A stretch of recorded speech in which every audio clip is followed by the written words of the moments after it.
legislative guarantees for foreign investors. Rich culture, historic cities, and unique natural attractions make Uzbekistan an appealing destination for tourism investment. Uzbekistan is a land of great opportunity for your business. Join a new phase of economic growth and be part of Uzbekistan's success. Explore new Uzbekistan, big country with big opportunities.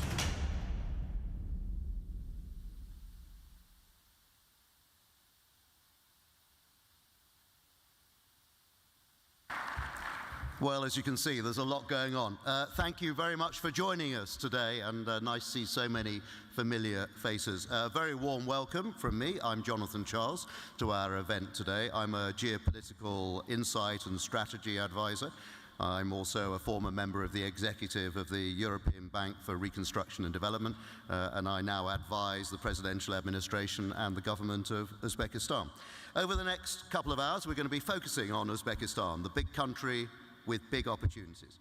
It is increasingly successful in attracting foreign investment, and we're going to be hearing why, and we'll also be finding out how important its foreign partnerships are, both at a private sector and international development level. So, what are the attractions of Uzbekistan? Earlier this year, the International Communications Agency, Hudson Sandler, carried out a foreign investor survey for Uzbekistan. They heard from many investors who spoke positively about their experience here. They also heard from the London Stock Exchange, who said they expected Uzbekistan to grow at a more rapid pace than global GDP growth, and also Rothschild and Company, who said inward investment flows will build given the government's strategic focus on creating a competitive and well-regulated investment environment. And you can see over there some of the figures that are impressive. We see rapid growth in foreign investment, FDI, and foreign trade. We see the young and skilled workforce. You can see there as well the rapid decline in the poverty rate. So many achievements. And all of that, of course, sets the scene for our discussion today. So, let's get underway with speeches from some of the main players. Let's start with a welcoming speech from Laziz Kudratov, the Minister of Investment, Industry and Trade of the Republic of Uzbekistan. A good friend, glad to see him here. Laziz.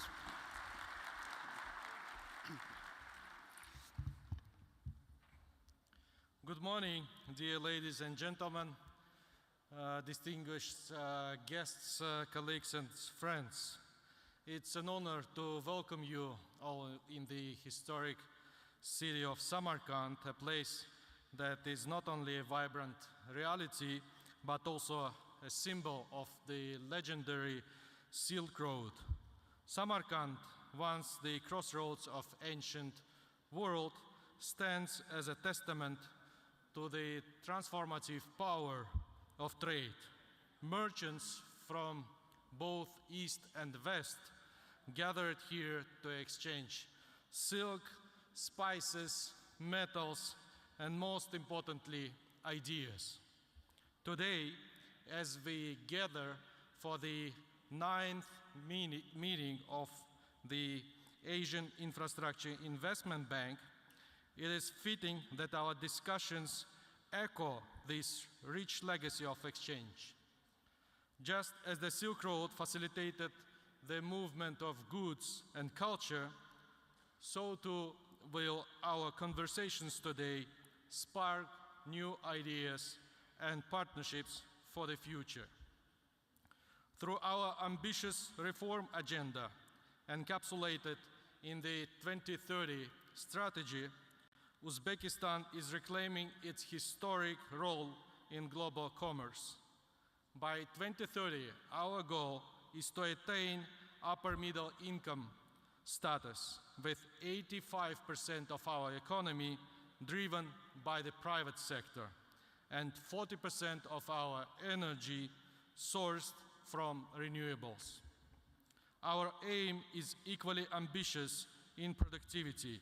We plan to double our labor productivity and exports. While these goals may seem bold, they are firmly grounded in the realities of our economic potential. Uzbekistan's fundamentals are strong, and we stand at the threshold of a new era of growth. Our greatest assets lies in our people. With 60% of our population under the age of 30, Uzbekistan has a young, dynamic, and educated workforce, ready to lead the industries of the future. Alongside the human capital, we are also blessed with rich natural resources, including natural gas, copper, and essential metals, crucial to the global shift towards sustainable economies. Furthermore, Uzbekistan's strategic location, bridging the dynamic markets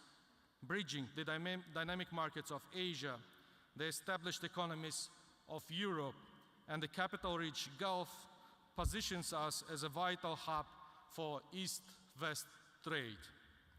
These inherent advantages, supported by targeted reforms, are driving unprecedented growth.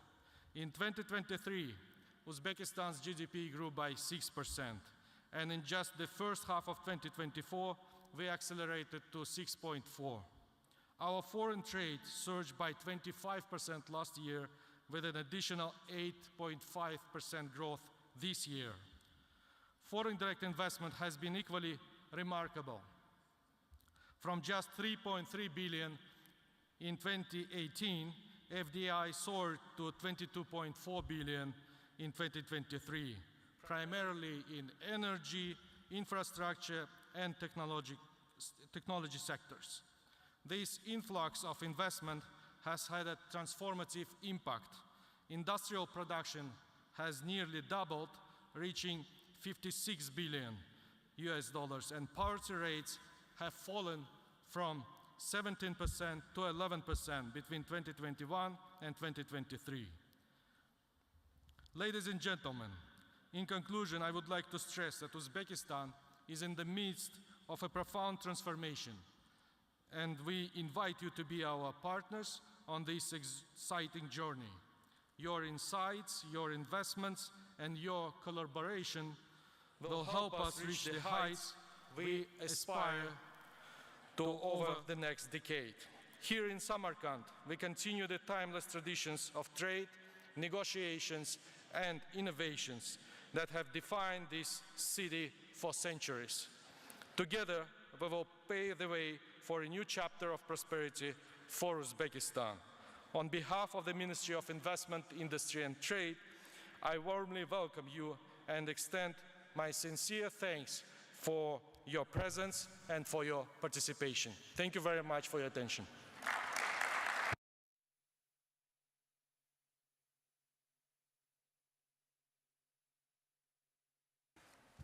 Thank you very much indeed, Laziz. And I'm delighted to say that also here with us is President Jin of the Asian Infrastructure Investment Bank, or as I think I now have to describe it, the AIIB. So, President Jin. Thanks, Jonathan. Minister Kudarov, Your Excellencies, ladies and gentlemen, it is truly my great honor and pleasure to welcome you to the host country seminar on Uzbekistan's resources mobilization efforts and partnerships.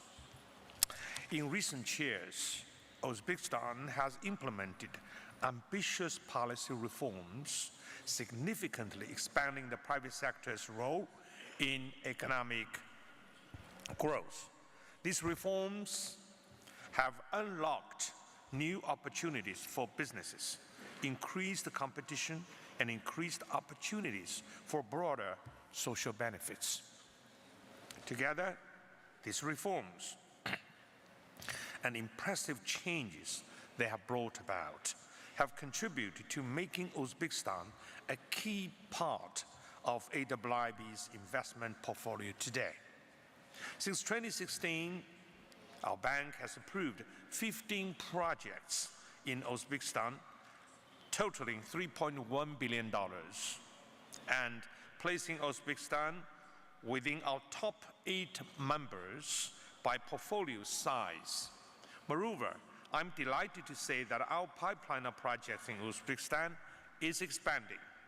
I look forward to AIIB doubling or even tripling its investment in Uzbekistan over the next 5 to 10 years. And our cooperation would go on beyond that. The launch of Uzbekistan's third national development strategy last year marked an opportunity for our bank to further hone our support as the country continues its journey towards sustainable economic growth.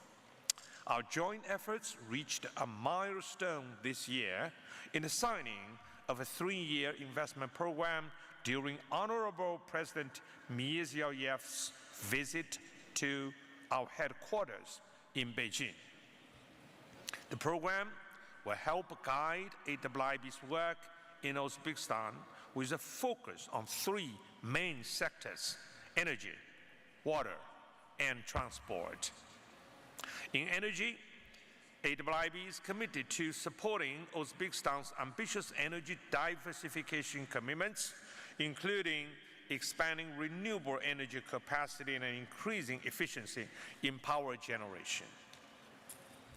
In water, AIIB is dedicated to supporting Uzbekistan with its water access challenges, including by improving access to water services and reducing water losses through innovative infrastructure projects.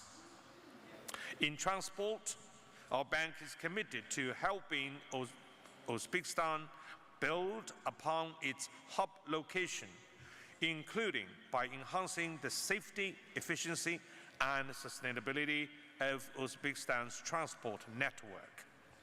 Our commitment to Uzbekistan remains steadfast. As an active member of the MDB community, our bank is also eager to collaborate with fellow institutions to mobilize resources, deliver tailored strategies, provide technical assistance, and develop innovative financing solutions for Uzbekistan. Our bank's co-financed policy-based loans with other MDBs have created an enabling policy environment for resource mobilization.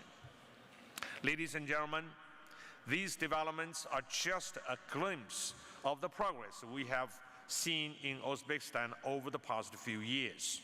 We have been actively involved in many of them and are committed to continuing the advancement of our modern investment program in line with the third national development strategy.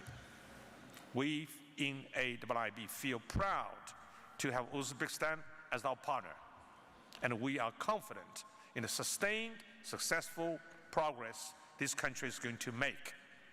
I invite you today to explore the opportunities for collaboration with us, whether here in Samarkand or across other regions whereby our bank is actively investing.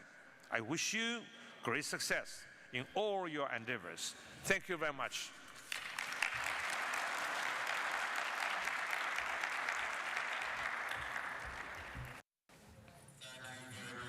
President Jin, it's always a pleasure to see you. It's been a while since my EBRD trips to Beijing, but glad you could be here with us. Now, let's move quickly on to our panel, our first panel, which is really on the investment attractiveness of Uzbekistan. Let's call up the panelists one by one to take their seats here. First of all, Roxana Nisor is the Deputy Director of the Investment Promotion Agency of Uzbekistan. Roxana, if you take your seat.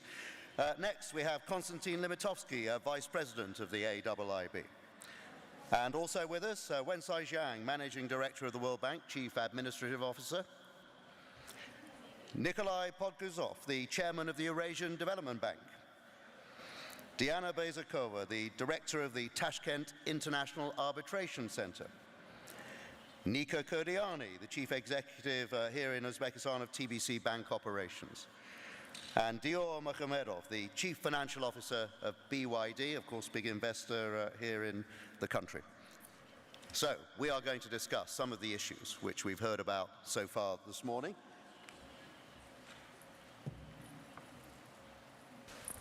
Thank you very much indeed for joining me on this panel. Let me start with you, Roxana, as the Deputy Director of the IPA, the Investment Promotion Agency of Uzbekistan. It's your job to try to attract investment here. Give us an idea of how you see the investment landscape. So first of all, it's my pleasure to welcome you all at our today's event, our host country session. Thank you for coming. And today we are all witnessing how quickly Uzbekistan is changing into a country with an open and strong economy. And this progress shows how much trust the world is placing in Uzbekistan as a reliable partner. Since 2017, we have been carrying out large-scale reforms aimed at creating favorable investment climate, and it delivers results. Such factors as automobile manufacturing, infrastructure, IT, clean energy, and agriculture are growing fast, and we have many investment projects underway. In the last several years, foreign investment inflows have increased by 6.5 times, and the number of investment projects by 10 times since 2017. And our FDI success is no accident. So what's helping to drive this? One of the key areas was to reduce tariffs on imports and completely abolish all export duties. As a result, we are now enjoying rapidly growing foreign trade turnover. Over the last year, we reached $62.6 billion, and this year we are going to beat this number. So what are the macro factors that are increasingly attractive for international investors when they consider investing in Uzbekistan? Firstly, it's our strategic location at the crossroads of the Europe, Asia, and the Middle East. It makes our country a natural logistics hub for international trade. For example, Uzbekistan is part of key international transport corridors such as Karek and Traseka, which allows us connecting markets with over 3 billion consumers. Secondly, our abundant natural resources combined with affordable labor create cost-effective production across various sectors of economy. Uzbekistan ranks among the top 10 globally in terms of key natural resources, including gold, uranium, copper. Thirdly, Uzbekistan has young and educated population with over 24 million people under the age of 30. Our domestic market with over 37 million people boasts a steadily growing middle class, leading to an increase in purchasing power. For example, household consumption last years has been increasing by over 10% annually. Fourth, our political stability provides a secure environment for long-term investments. Uzbekistan has considerably ranked as one of the most stable economies in Central Asia and the safest country according to the Safety Perception Index. And lastly, and probably most arguably, is the government's commitment to reforms, which is fostering a business-friendly environment for our investors.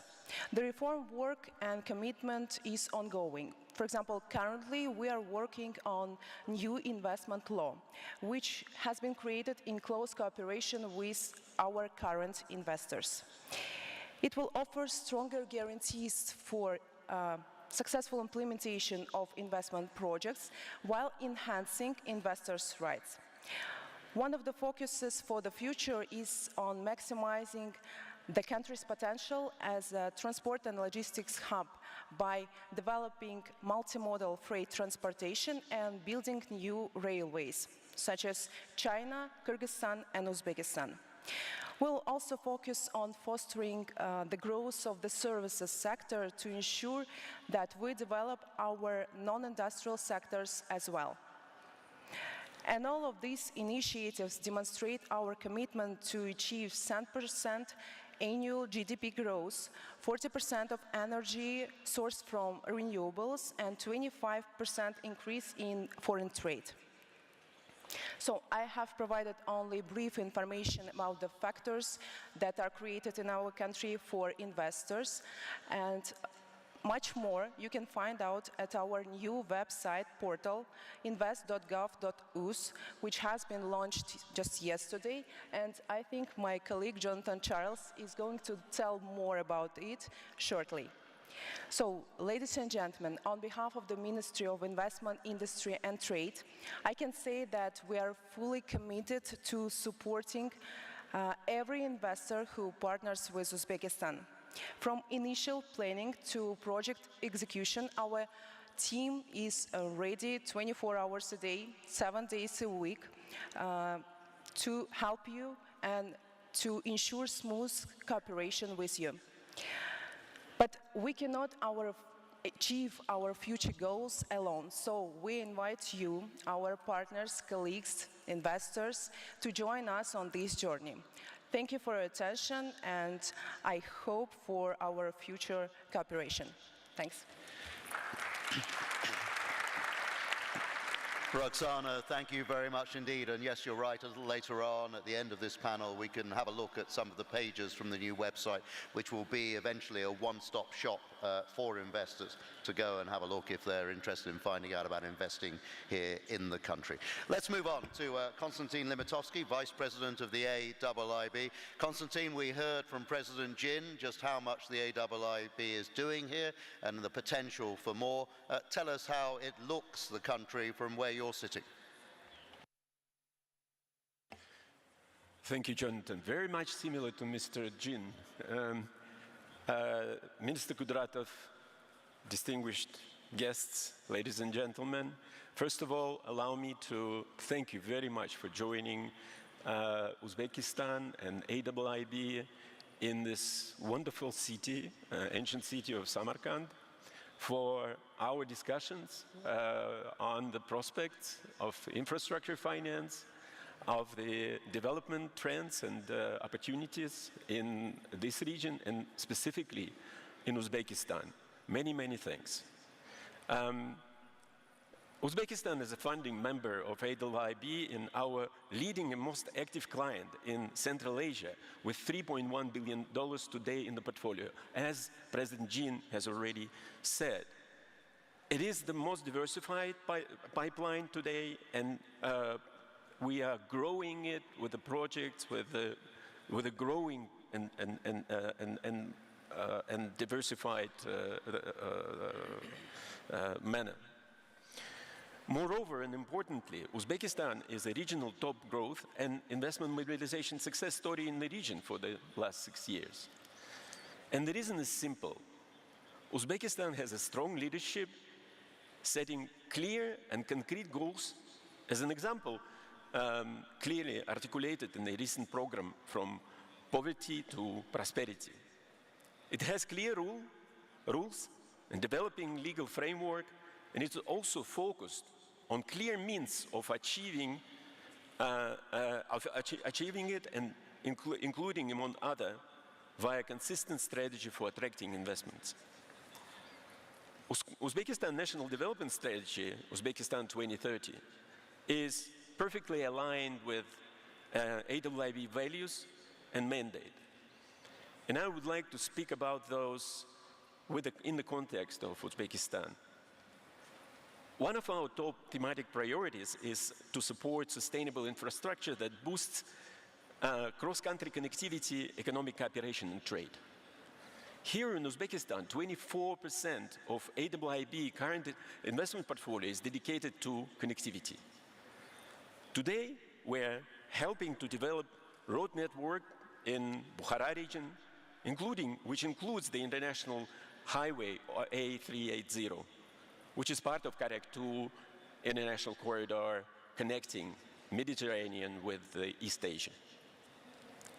Together with our partners, Asian Development Bank, we are financing electrification of railway between Bukhara and Khiva, and we are planning to continue this project down to Nukus.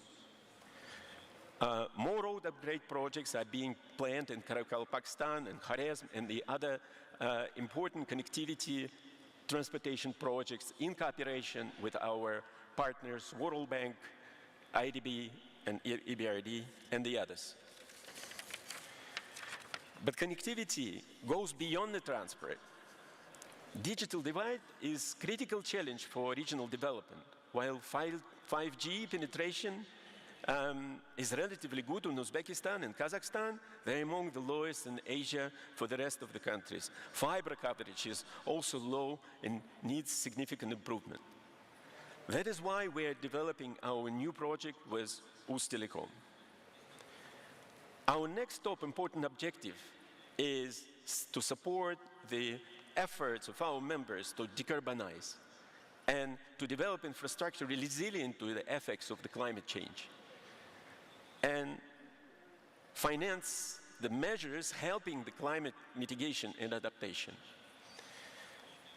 As we heard today from Minister Kudratov, Uzbekistan is planning to increase the share of energy generated by the renewable sources up to 40% by 2030. It is an impressive commitment.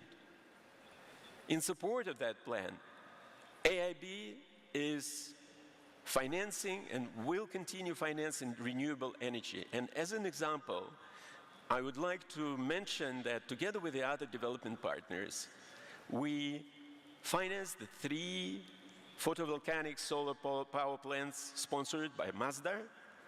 The plant in Samarkand is physically completed and in the process of commissioning. We were pleased to take our directors to the site before the start of this annual meeting, and the solar park is constructed in a record time, and it features application of the modern technologies such as bifacial modules and robotic cleaning panels. Our concept of infrastructure for tomorrow relies on technologically innovative solutions that bring efficient, affordable, and reliable service to people. Technology-enabled infrastructure is the feature we're looking in each and every project. Within the next 2 years, we are preparing the new projects in this country in energy transition, in battery energy storage system, more solar and wind power projects, distributed roof solar program, smart grid transmission projects, and many others. In cooperation with our partners like Aqua Power, China Power, Masdar, and many others.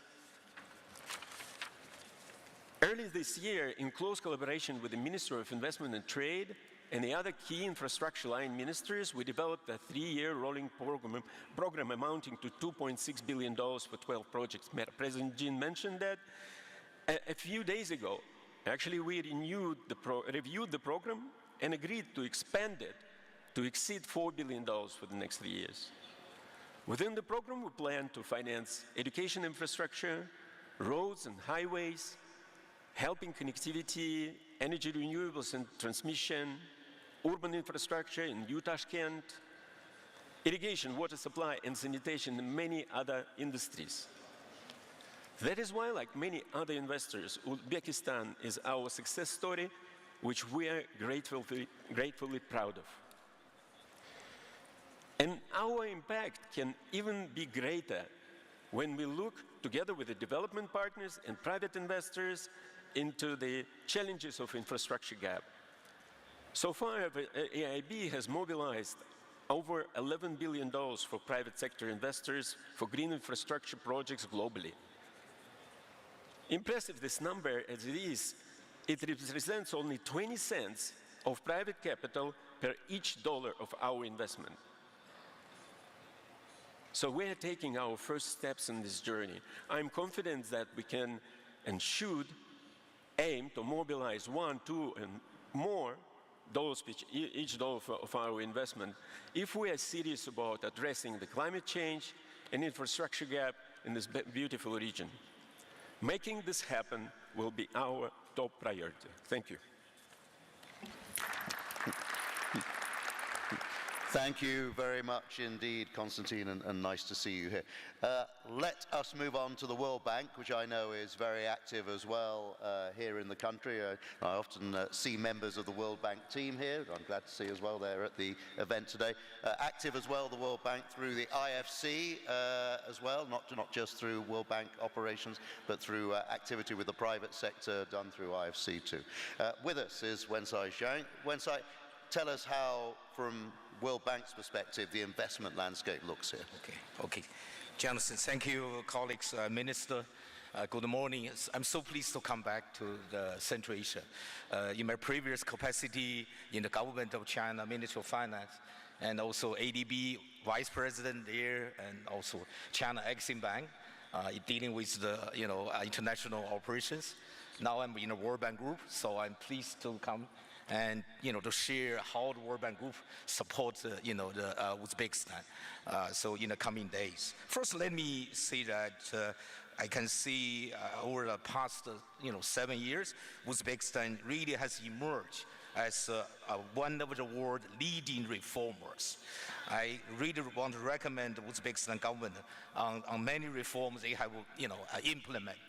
And from my arrival at the airport, in the Tashkent, the other day, and also on my way from airport to the hotel, and yesterday from the Tashkent to Samarkand by train, I can see the changes, from very beginning, a lot of dynamic changes. This, through my eyes.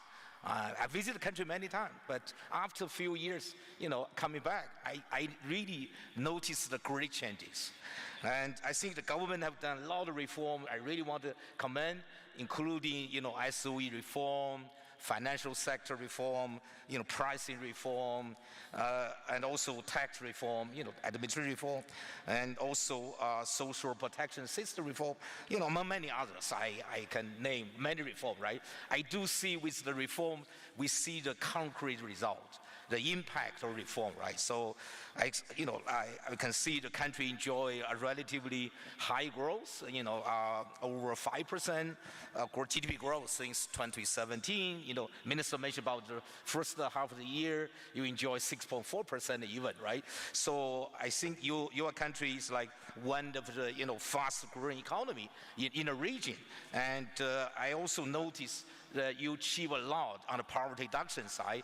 His Excellency, President of the country, even announced a new initiative for the poverty alleviation. So 1.5 million people get out of the poverty, from the 2021-2023, and also a lot of FDI come to the country. And also the number of business also triple, in the country. So with a better business environment and more, streamlined procedure. So I can see the very, specific concrete. So I also noticed the government has set very ambitious goal for the 2030. Right, countries, will move to the upper middle developing status from the current, status. So this is a big, target, and also government has a very ambitious target for the poverty reduction, on the developing green economy, low carbon-based economy, among many others. So I think, having said that, I think in the coming days, the country has a great potential, but also will continue to face a lot of challenges, like the Minister said, during this transformation period. So I want to highlight maybe 3 things. One is on the private sector. How can we have more private sector-led growth? How we stimulate private sector growth in the country? I think the country still needed to continue its, very active, right, SOE reforms, including privatization of certain sectors. And also the country needed to provide, more financing to the MSME, because those sectors really can help generate more jobs, particularly for the younger generation and women. I see that. I visited many MSE financing projects when I was in the, ADB and now in the World Bank. I just, I can see if we can do more for the, MSME, right? That really can help create more jobs, particularly for the younger, generation and women. And also, I feel there's a strong need for further improving the business regulatory environment, and also, try to reduce the bureaucracy and further, strengthen efforts on the anti-corruption. I also very pleased to know the government is working on a new investment law, right? That's already presented to the Congress already for review. That's a great step. So based on the other country experience, if we really can strengthen the investment law, that can really attract more investment, particularly from other countries. So I think also I want to mention the second item is about how the country further join the regional cooperation integration. This country, what we call a double landlocked country, right? But how can we build the transport corridor with the neighboring countries? Through the road, through railway, and through other airport, among other, right? So I believe with more transport corridor in place, and the country will become the trade corridor and become the economic corridor at the end of the day. So I firmly believe, the importance of the country's further integration with the neighboring countries, with other parts of Asia, with South Asia, with the Middle East, and also with Europe. So the connectivity, so important, right? So I think, and also I can see now the country needs to do more regional energy trading, right? And among many others. So this is something, I think the World Bank has been, very much support this kind of efforts of the government. So I think this is a very important area I want to highlight. Third one I want to mention is that, the country need to continue, leading the, continue to pursue the, the membership for the WTO. The country have a target for joining the WTO by 2026. So they made a lot of efforts on this, right? I think with the join the WTO, right, that really can drive a lot of, reform and changes. Before joining the WTO, after joining the WTO. I know other country experience, like my country where I'm from, the China experience, right? So before the WTO, they made a lot of efforts, right, to be the member of WTO. After WTO accession, they have to implement a lot of reforms, further. So to really to comply with the requirement of WTO, I believe in the Uzbekistan, if the country, can join WTO, that really can, right, inspire or drive a lot of reform and changes. This is a great opportunity for the country to do that. And lastly, let me talk a little bit about the World Bank's doing here for the World Bank Group. We, World Bank Group, we have IBRD, IDA, we have FC, MIGA, right? So this World Bank Group, we enjoy very close cooperation. Last more than 30 years, we already provide a cumulatively commitment about $10 billion. In the last 7 years, we increased our lending and our knowledge service significantly in the last 7 years. So I think in the coming days, we will continue to support countries, different priorities, not only in the physical infrastructure side, but also social infrastructure, and also regional integration, private sector-led growth, and the economic and social reform, among many others. We have done a lot on energy, water, agriculture sectors. We have done a lot of support, MSME, by IFC, by IBRD, by IDA. So we are going to do more in the coming days. So this is something I want to mention. We even start to do more for the new infrastructure, like digital infrastructure. We provide a loan to support digital IT.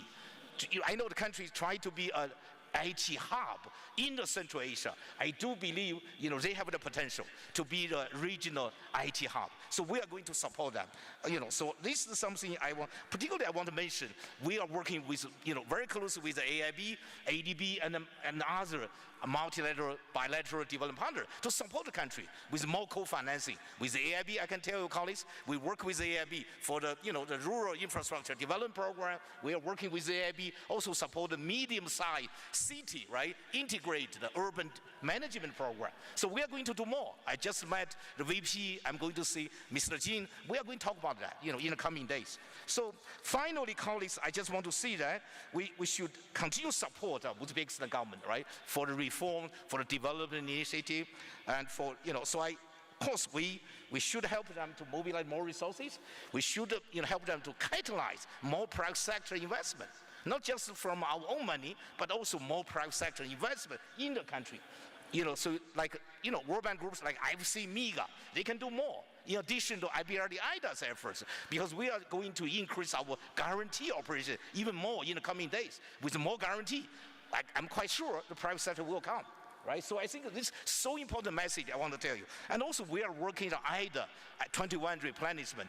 Here I want to really call colleagues, international community, to support more IDA contribution. IDA 21, so important for many countries like Uzbekistan. Uzbekistan is an IDA, IBRD, it's a blended country. They benefit from IBRD money, IDA money, so I really hope our international community really supports IDA 21. I say finally, I want to say that I'm quite confident, the country has a great future, great potential. So I wish that all the best to the country, every success to the Uzbekistan. Thank you very much.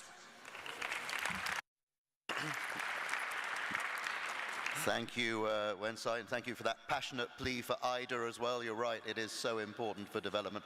And actually, I was also glad to hear you emphasize the need for transport, infrastructure, investment internationally as well for a country like Uzbekistan. It's crucial for future growth. Thank you very much. Let's turn to the Eurasian Development Bank. Nikolai, you and I were talking just a few minutes ago before all this started, and actually I can tell you've got some quite ambitious plans for Uzbekistan. Yeah. Thank you very much. Your Excellencies, dear colleagues, hosts and guests of the event, first of all, it's a great honor to speak to today's session. Let me say thank you to organizers and hosts and for the invitation to speak today. Your Excellency, Minister Laziz Kudratov, thank you very much. Thank you for Asian Infrastructure Investment Bank. We are here in Samarkand, and we greatly value the efforts of the Asian Infrastructure Investment Bank in bringing us closer, especially here in Central Asia. Let me share with you a few thoughts. It is important to address global challenges in ways relevant to the local context. I use the term glocalization to describe our approach. What do I mean by this? Then addressing global challenges at the regional level, it is crucial to take into account unique regional features, needs and constraints of the region. Central Asia shares its challenges with other regions, but these challenges demonstrate features specific to Central Asia.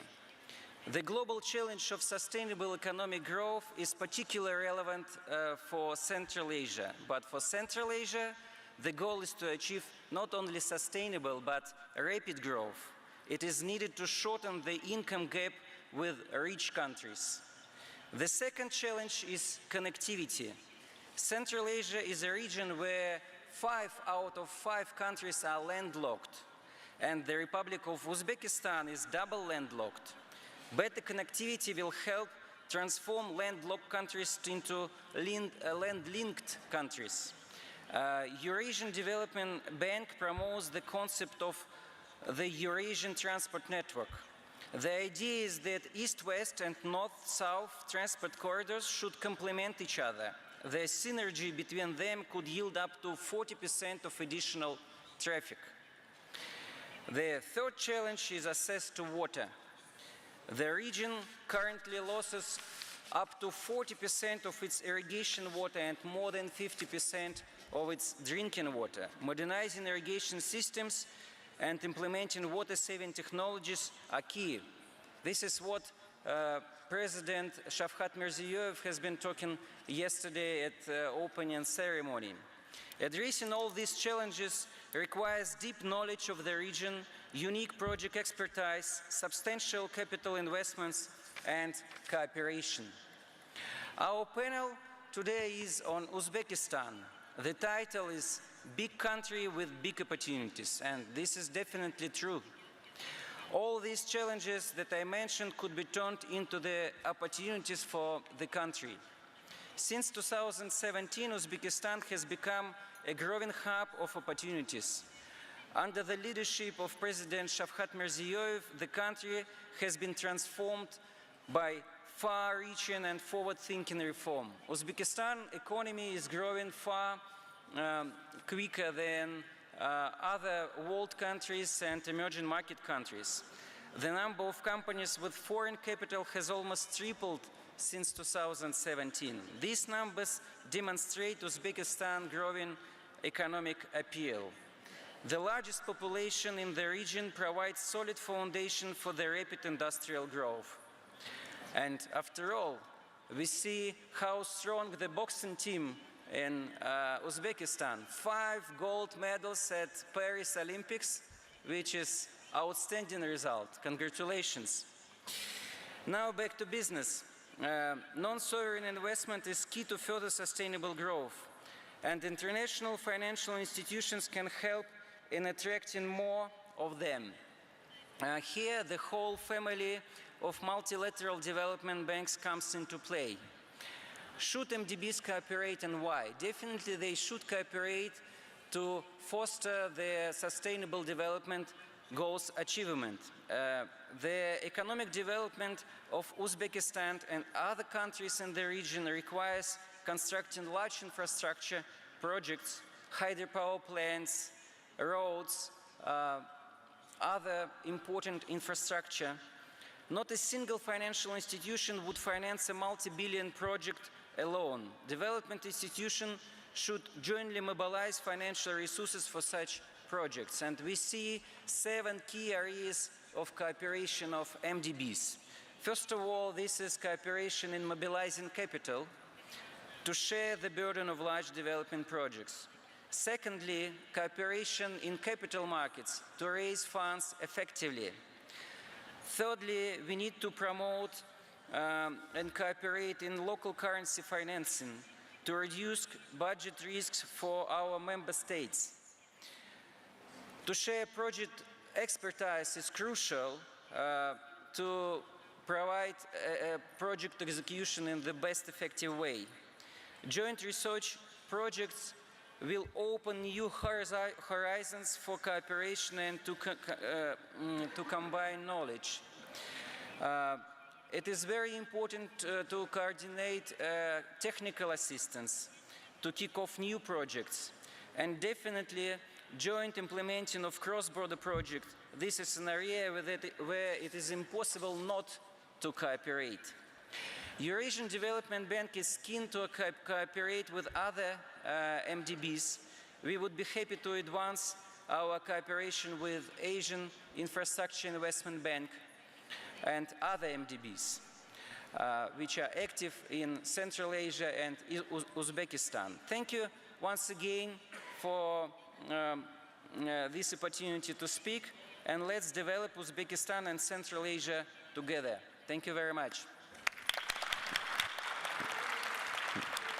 Nikolai, thank you very much indeed. Let's turn to something that's on offer to foreign investors and to private sector generally.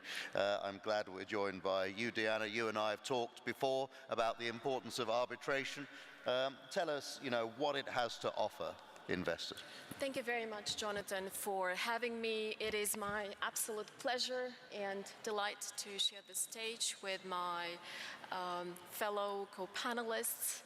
And going back to your question, I want to frame the input, my input into today's discussion around the word trust. Trust is what builds and drives investor confidence.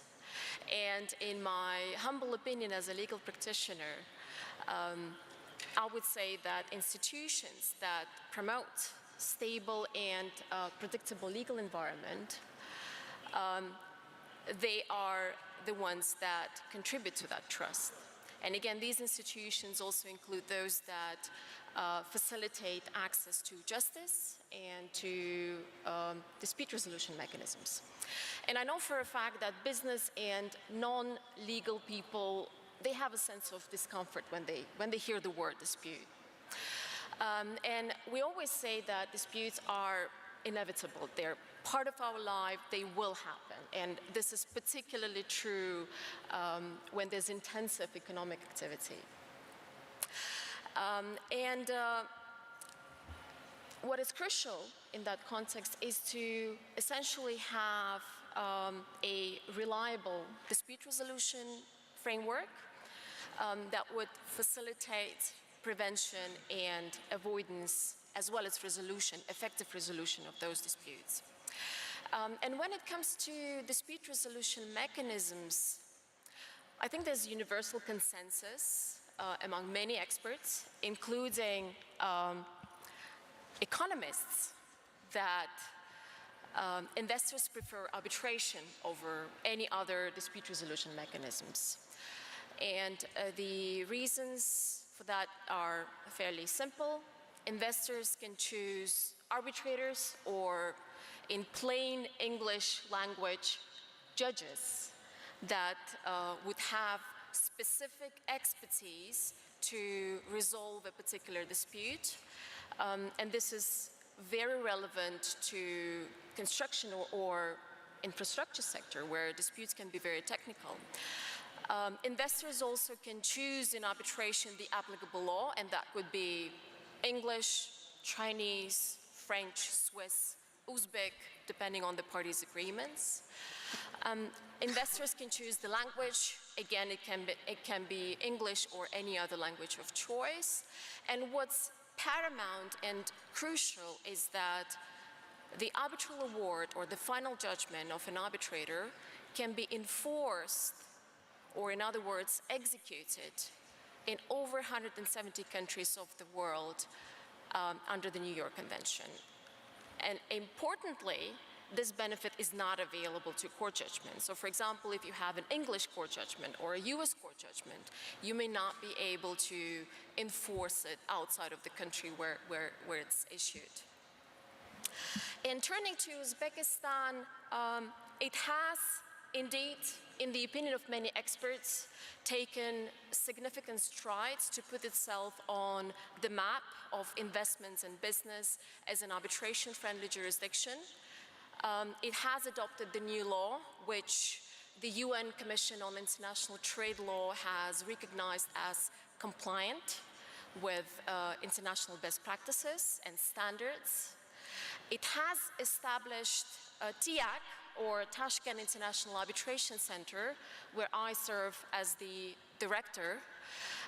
And the leading London-based publisher in the field of international arbitration has referred to TIAC as having, at the time, the roster of 60 leading arbitrators and strict no conflict of interest rules that go further than the rules of the International Bar Association. And I'd like to go a little bit further, very briefly explaining that point.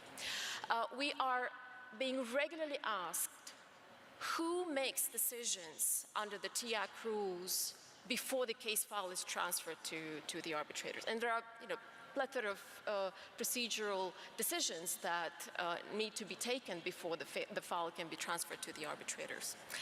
And it's not the government of Uzbekistan, directly or indirectly. It's not myself, the director, or any other staff member.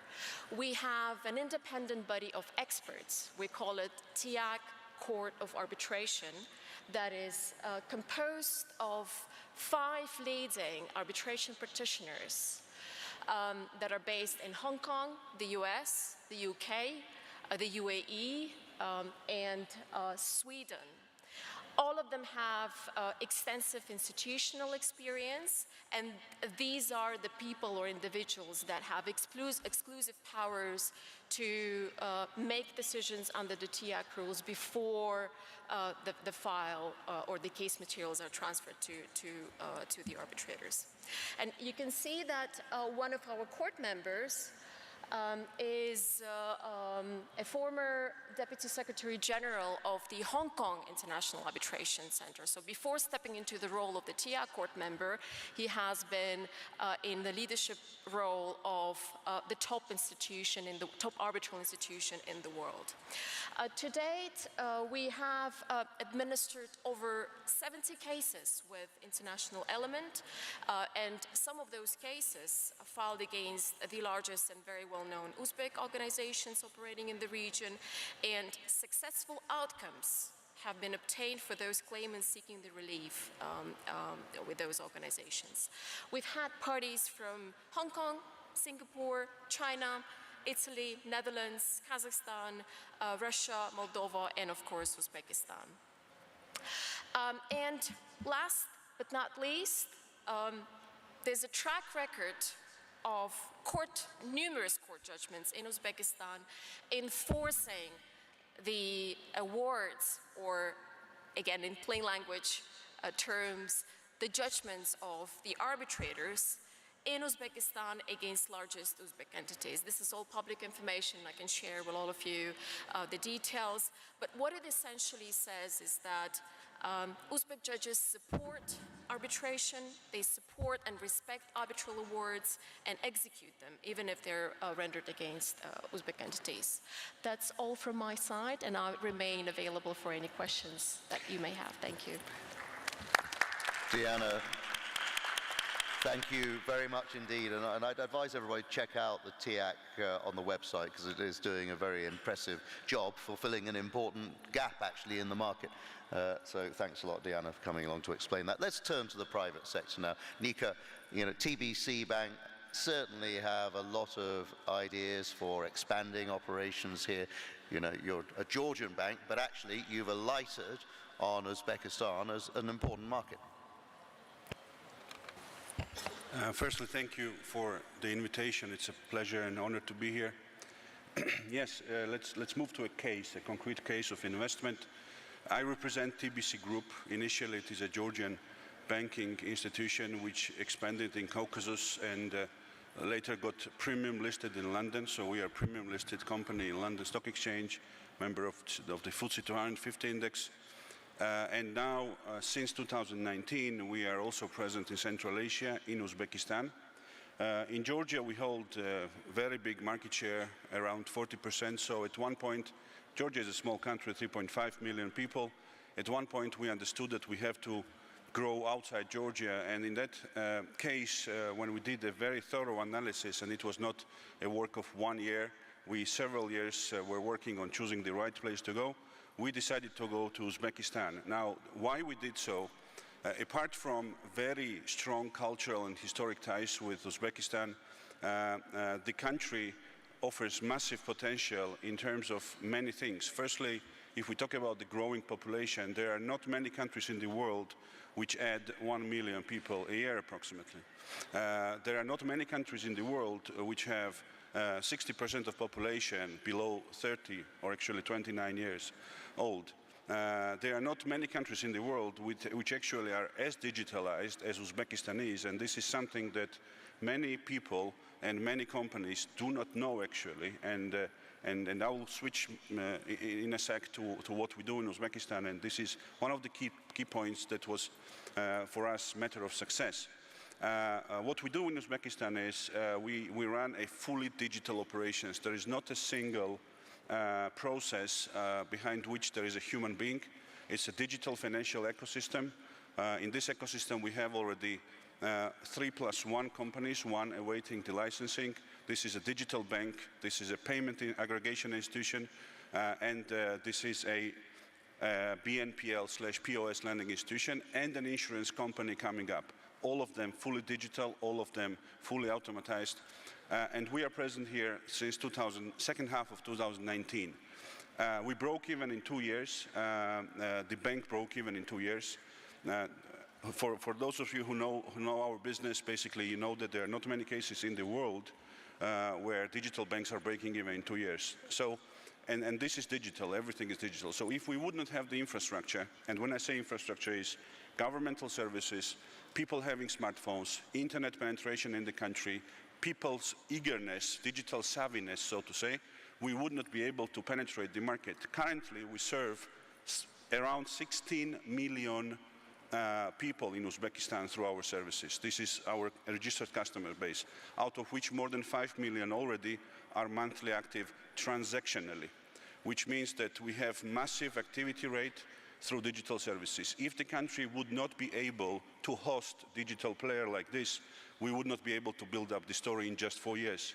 That's why this confirms once more that the country is very much ready to accept global digital businesses. Apart from this, there are several success factors when you run a service company, so to say. This is people, human capital, talent, right? We employ in Uzbekistan a bit more than 2,000 people already. In 4 years, we built up the company which employs already 2,000 people plus, and we would not be able to attract this talent if the country was not ready to give us this talent, right? There are not many expats in our company. We are not the company who is eager to hire many expats. We are trying to build local talent, and as the country grows, the talent becomes more capable. Sorry, and we see this capability growing significantly because there are lots of investments going also in the educational system, especially technical and technological educational system. This is very important. Recently, there were big accents put on AI, on data analytics, on cloud services, and this is also very promising because, as we know, the whole world is putting accent on these things. For instance, we are building, and actually we launched in September, the Friends and Family MVP of our Uzbek AI virtual assistant, which is going to be fully launched in Uzbekistan in November. And this assistant, basically a robot, will be serving customers on any topics, our products and not only our products, because we are educating the robot with the whole information of Uznet. So these kind of things are happening. In our case, in Uzbekistan, we have very strong competition as well. Competition is doing great things. It's not only us. There are many good companies already present in the country. So overall, in a nutshell, I mean, this gives us very big hope, because with the massive GDP growth, with the massive population growth, with the massive new players coming into the country, this all creates the infrastructure and playing ground for companies like us and others to increase the business and to make the country even more successful, not only through financial inclusion, but through digital inclusion altogether. Thank you. Nika, thank you very much, and thanks for that very articulate outline of answering the question, why Uzbekistan? I think that's pretty clear. Let's get another articulation of that and turn to another big investor, BYD, not just investing here to produce cars for Uzbekistan, but for the whole of Central Asia. Deal. Thank you. Good morning, ladies and gentlemen. It's a big honor for me to be here today and to give a speech in such important panel discussion. Let me briefly introduce about our project, which we are doing together with our Chinese partners, BYD Group.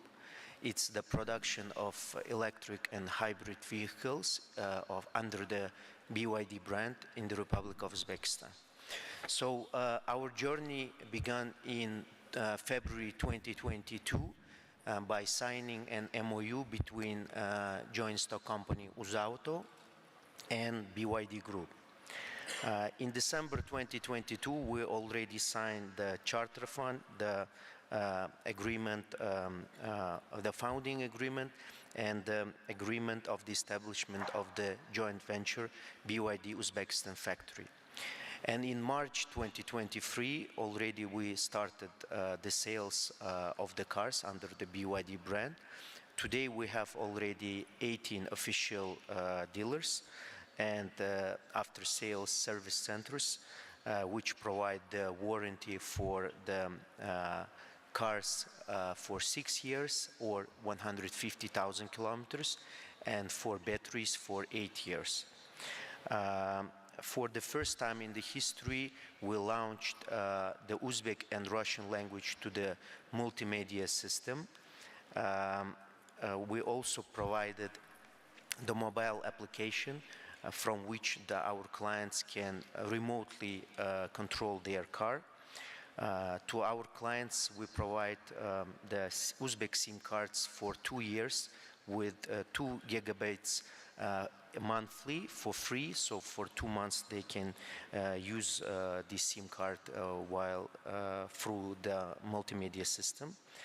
The air conditioning system was completely modernized because, as you know, in summer we have quite hot weather, and in winter it's quite cold here. That's why we completely modernized the air conditioning system. And the voice control also, you can control your car by Russian language besides the English one. And now we are in the process of implementing the Uzbek language to the voice control system. In September 2023, the Ministry of Investment, Trade and Industry, on behalf of the government, signed the investment agreement with the BYD Group. And if we see in total the year 2023 in figures, the interest for electric and hybrid cars in our country is continuing to growing, and it grew up for 4.3 times. And in 2023, the amount of sold electric and hybrid cars was 38,000 vehicles, under which 27,000 were BYD cars. And if we see the statistics for 8 months of 2024, it's already been sold more than 40,000 cars of electric and hybrid cars, and under which the 21,000 cars are under the BYD brand. In June 2024, there was our president, His Excellency Mirziyoyev Shavkat Miramanch, together with the founder and the president of BYD Group, Mr. Wang Chongfu. They officially participated in official ceremony of the opening of our factory in Jizak region, under which we opened this factory, and the yearly capacity of the production of the cars is 50,000 cars. During the visit, the president pointed out, in order to expand the range of cars in the future, and also to expand the range of the production for 500,000 cars yearly, and with the creation of new 10,000 jobs, and to increase the level of localization for 60%. So our plant opened in July 2024. The plant is located in the territory of 26 hectares. As I said, the production capacity is 50,000 cars. And we have full equipment of welding and painting for welding and painting bodies of the cars, as well as the assembly line for finished cars. The cost of the project is 160 million, where the foreign direct investments are $60 million. Up to date, we already created 1,000 new jobs, and until the end of this year, we plan to create additional 200 jobs. At the first stage, we started the production of 2 models, hybrid models. It's BYD Chazor and BYD Song Plus Champion.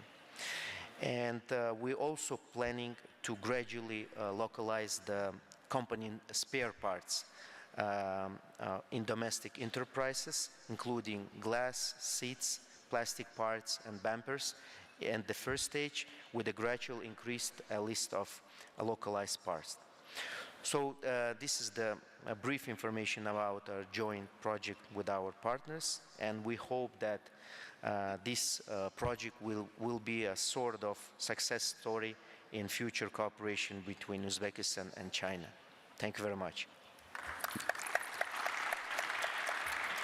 Thank you very much indeed, and it is certainly a very impressive investment, and again, adding to Uzbekistan's placement in the region as a car manufacturing hub, actually, or car assembly hub, and I think that's pretty important.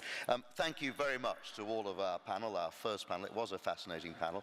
I hope you all know a bit more about Uzbekistan and the investment opportunities now, the big country with big opportunities. I think that was pretty well outlined. Before we end this first panel, though, I want to go back to something Roxana mentioned. We're going to show you a little bit, I think we can put it up on the screen, of the new website, which is for investment. It is a world-class FDI website. It tells the story of new Uzbekistan, the big country with big opportunities. If you see there, you can scan to view, actually, even now.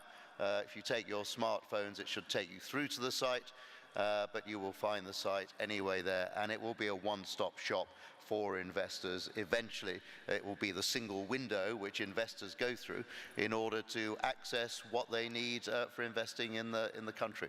So there you go. That's the website, and it's you know, it's pretty impressive. It will become more impressive as well, day by day, week by week, as more and more content is put on it, and we'll certainly on there be featuring some investor success stories as well. I think it's important that peer-to-peer discussion takes place and that foreign investors see existing foreign investors and can see, you know, their success stories. But check it out, it's well worth it. You can see the invest.gov.uz is the address, and you'll see more and more material being put on there. Thank you very much to our panel. Thank you to you. If you would mind now stepping down, that would be fantastic. But thank you for your time. So this is where we change panels and move on from the attractiveness to foreign investors and switch to the attractiveness of international partnerships. Over the next hour, we're going to be focusing on the work carried out to improve the economy and society, improving the daily lives of the population. A lot of international partners are involved, and we are going to be looking at what the future looks like with the biggest population in Central Asia. So let's join now our new panel. If I could ask them to step up here. First of all, Nodirbek Husanov, First Deputy Director of the Office for Management of State Assets of Uzbekistan, to take a seat here. We will, yeah, okay. Maybe I'll move down as we, yeah. Okay. So, maybe if Nodirbek takes a seat at the very end over there, that would be very good. Thank you very much indeed. Also joining us up here is Manfred Heinrich Hutterer, the German ambassador to Uzbekistan. If I could ask him to step up. Very good seat. And Timur Kamilov, the Deputy Minister, the Ministry of School and Preschool Education, to take a seat. Also, Joao Fentao, the Deputy Director General of the China International Cooperation Agency. And Aaron Russell has just joined us from the Global Green Growth Institute's country representative here in Uzbekistan. And finally, Farhad Tashpolatov, the Deputy Minister at the Ministry of Health. Thank you. Thank you. I must say some information. Yes.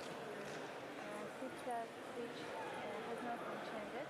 Yes, okay. But first one, Farhad Tashpolatov will speak instead of him, not the Pakistan will speak. Okay, so Farhad is not speaking here. Firstly, he will speak first. Instead of him, not the Pakistan will speak. Yes, so Nodirbek is speaking. Yes. Yeah. But Farhad is not speaking? Yes. Firstly, Farhad will speak. Yeah. Firstly. After him, not the Pakistan will speak. No, first speaker is Joao Fentao, because he has to leave. So he's the first speaker. He's the first speaker? Yeah, so because he has to leave. Yeah. And then Farhad wants to speak, okay? And then Nodirbek. And then another bit. Yes. And first okay, yes? No, second will be Farhad. Okay, number 2. Okay.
Fırat yürü oraya mı?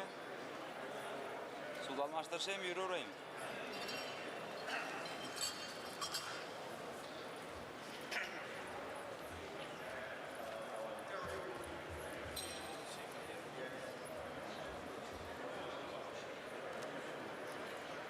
Oui, oui.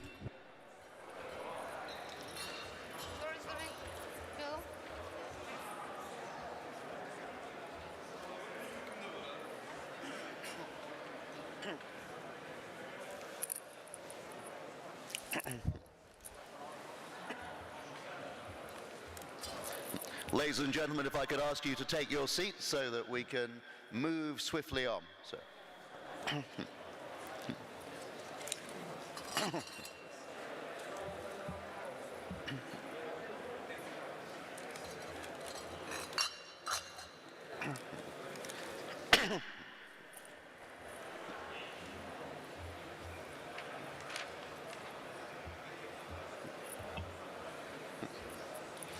Right, let us begin our second session. So we are changing panels. We're moving on from the attractiveness to foreign investors, switching to the attractiveness of international partnerships. If I could ask everyone to sit down, please, or move out the way, that will be fantastic. So, yeah.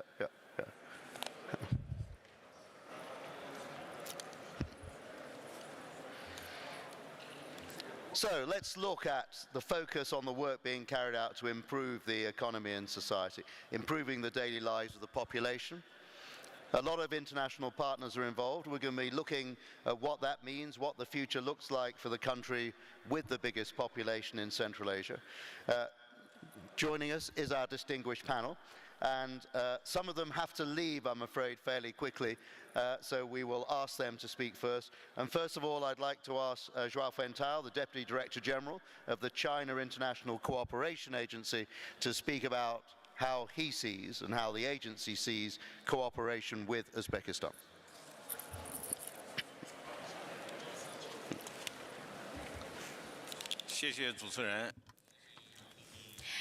Thank you, everyone.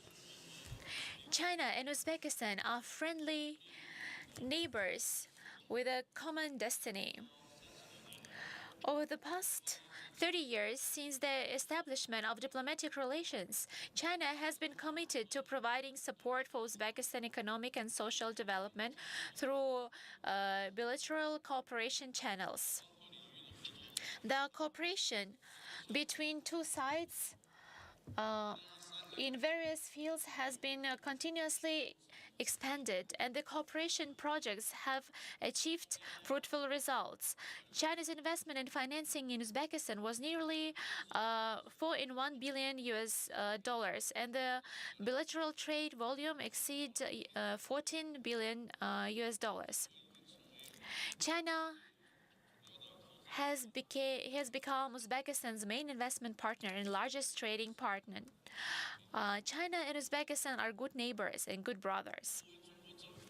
As the Chinese government centralized management department for foreign aid and international development cooperation, the China International Development Cooperation Agency is willing to continue to deepen its partnership with all parties and continue to provide support and assistance for Uzbekistan's economic and social development and improvement.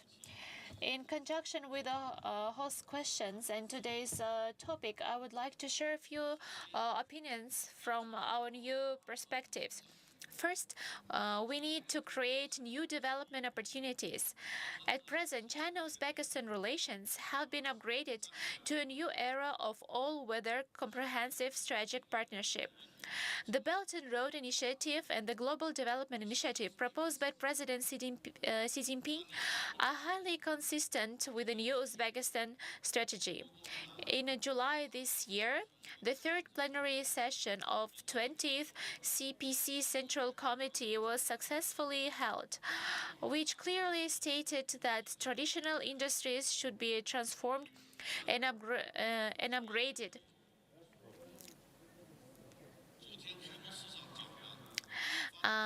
President Mirziyoyev spoke about the building common future of developing in industries yesterdays. The China International Cooperation Agency, (CITCA), and Uzbek Ministry of Industry and Trade attach great importance to developing cooperation, strengthening cooperation in green development, climate change, and environment protection. Secondly, we need to create new highlights in cooperation. On the one hand, China-Uzbekistan cooperation in traditional fields needs to be upgraded. For example, the large-scale infrastructure construction, food production, and security mentioned by President Mirziyoyev yesterday are all traditional strengths of China. The two sides can continue to deepen cooperation at a higher level. On the other hand, cooperation in emerging fields should be actively explored. For example, lithium batteries and new energy vehicles are China's new three, which are also highly consistent with the green energy development plan that the president is concerned about. At present, China-Uzbekistan cooperation in this field is a good momentum. The photovoltaic project in Samarkand and the new energy vehicles product in Jizak are officially on the market. China and Uzbekistan can actively cooperate in this regard. China is willing to increase its support for Uzbekistan development cooperation and drive more and better Chinese companies to invest. Third, we need to explore new paths for development. The combination of multilateral and bilateral cooperation, participation of multiple entities, investment, and multiple resources, talking in multiple directions, and interaction on multiple platforms are the mainstream of international development cooperation today. The funding structure of government funding, social financing, under the framework of the Global Development Initiative, the CITCA took the lead in establishing the Global Development Promotion Center, built a global development projects which brought together more than 1,000 projects in the database and implement and landed more than 500 projects. It is establishing a $4 billion global development and South-South cooperation fund and cooperation with a financial institution such as Asian Infrastructure Investment Bank to raise $14 billion in special funds. We look forward to take the China-Uzbek intergovernment cooperation as a guide, calling on more Chinese and foreign companies, interaction organizations. And finally, we need to foster new momentum for development. Talent is the first resource for development. This is a valuable experience in China's rapid development and an important area of China's international development cooperation. Over the past 70 years, China has trained more than 400,000 talents in various fields for more than 180 countries. Under the framework of the Global Development Initiative, China has promised to provide 100,000 training places for developing countries, and 60,000 people have completed it. We also actively promote cooperation in vocational education and have opened Luban workshops in more than 20 countries, including Uzbekistan, to train high-level technical talents. Nearly 10,000 Uzbek people have participated in training programs organized by China government. China is willing to continue to increase investment, actively share development experience, management knowledge, and professional technology.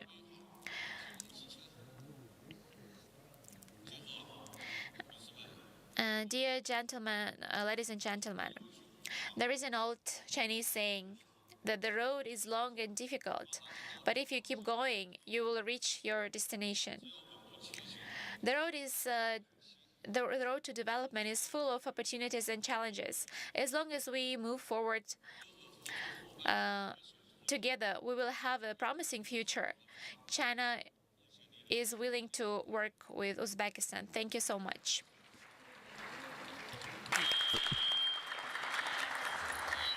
Thank you very much indeed, Joao. And I think you have to go now, so we will let you go. Thank you very much indeed. Let us move on to Deputy Minister of Health, Farhad Tashpolatov, who I know also has to go to another meeting. Farhad. Assalamu alaikum. Good morning, dear participants of the event, dear guests. I'm very glad that we are meeting with you today as a part of a panel session, Uzbekistan, a great country of great opportunities within the framework of the 9th annual meeting of the Board of Governors of the Asian Infrastructure and Investment Bank. As you know, the health of the nation is a strategic resource of the country. The foundation for the development of the national economy. It is for the reason that recently the President and the government of our republic have been paying special attention to the healthcare sector. Provision of high-quality medical services to the population aimed to protecting republic health, ensuring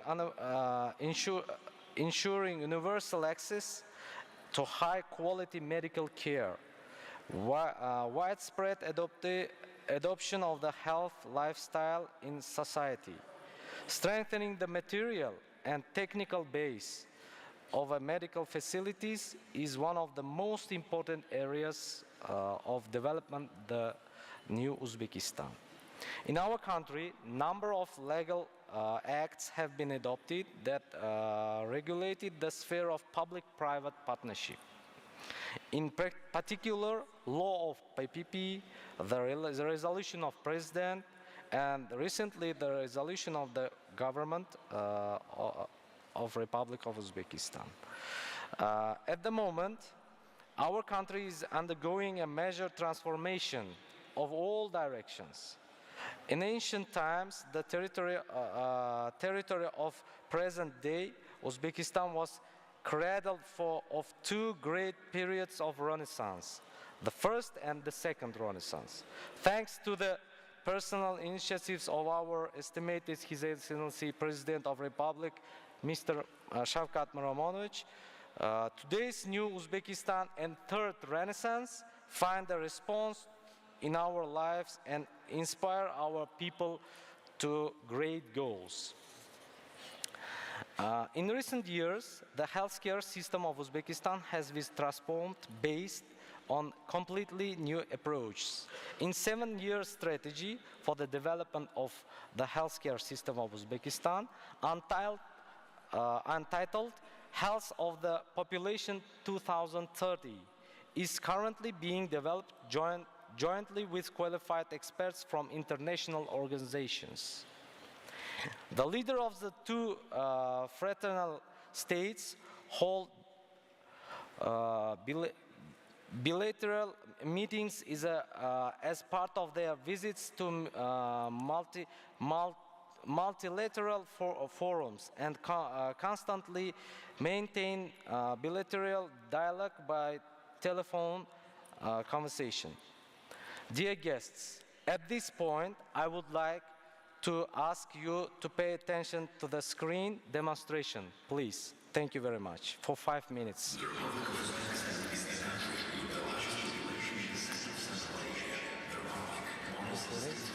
Sultana пиздец чекчайлыган.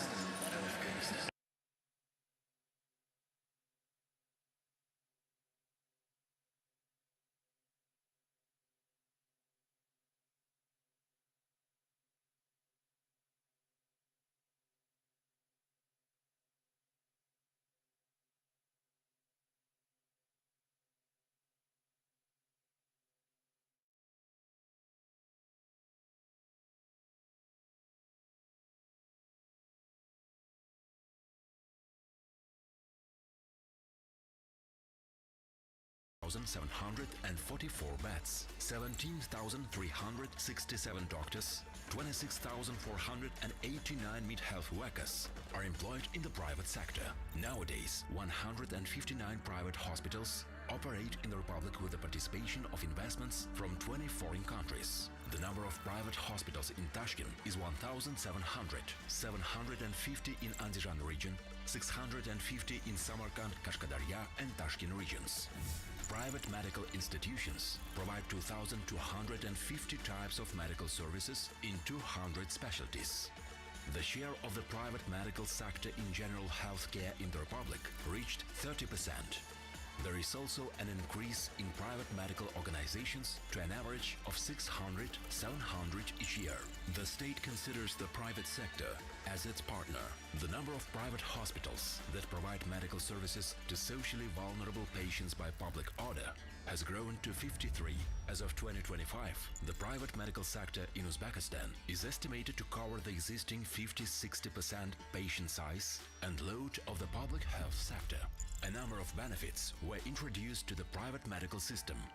The validity of customs duty benefits for medical equipment was extended until January 1, 2025, and medical equipment imported by that time was exempt from value-added tax. Private medical organizations were exempted from circular taxation in the implementation of medical services, as well as land value tax. The collection of tourist hotel from treatment facilities was cancelled. In non-governmental medical organizations, clinical bases of medical higher education institutions were established, and the training and retraining of doctor-nurses was allowed.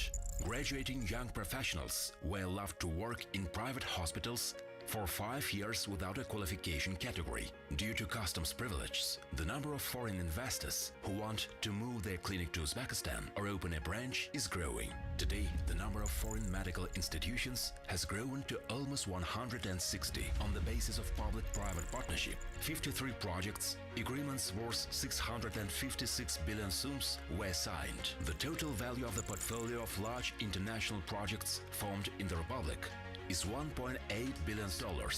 List of international projects.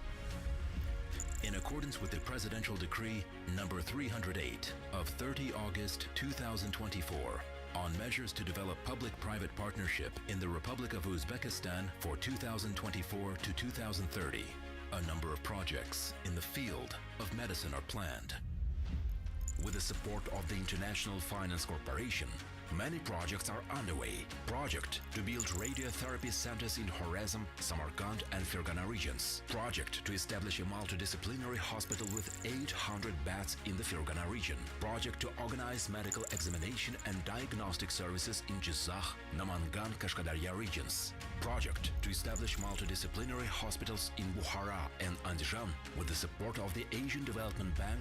Our proposals.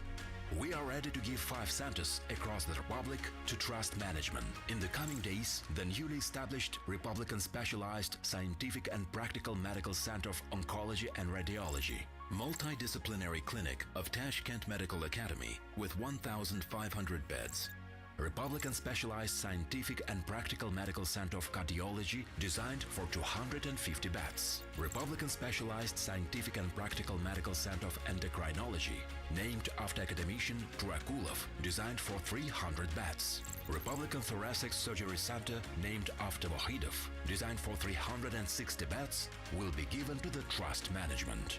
In addition, proposals are made on the terms of public-private partnership, construction of the Republican Multidisciplinary Children's Medical Center with 250 bed capacity in the Republic of Karakalpakstan, or Alboya, establishment of a multidisciplinary clinic for 350 beds in Textile Hospital of Tashkent City, Organizations within the structure of the Ministry of Health of Uzbekistan are ready to actively cooperate on outsourcing. They operate. You can also invest and get a place in the ranks of foreign investors in our country. We urge all foreign clinics to establish their own medical business in Uzbekistan. Thank you very much. Thanks for your attention. Thank you very much. I think you have to leave as well for another meeting, but thank you very much for joining us. Let's move on now to the German ambassador to Uzbekistan, Manfred Heinrich Hutra. Manfred, we've just had a visit from the German Chancellor, and the relationship is clearly growing. Thank you, Mr. Chairman, Excellencies, distinguished guests. It's really a great honor to address you as a family of the AIIB. Only 10 days ago, German Chancellor Scholz visited Samarkand. And by the way, all the important meetings with President Mirziyoyev took place exactly in this building. The Chancellor's visit was a clear sign that Uzbekistan and the Central Asian region at large become more and more important for Germany and the European Union. I think that the visit gave German-Uzbek relations a new political, economic and strategic depth. The Chancellor was accompanied by 14 CEOs of major German companies, and during the visit, 6 governmental agreements and 12 business agreements were signed. Among them was the signing of an agreement of migration of skilled labor, which is very important for both of our economies. Several speakers referred to the fact that we have a very young population in Uzbekistan. As this panel is about resource mobilization, I would like to highlight that since 1992, actually since Uzbek independence, Germany has been a steadfast development partner for Uzbekistan.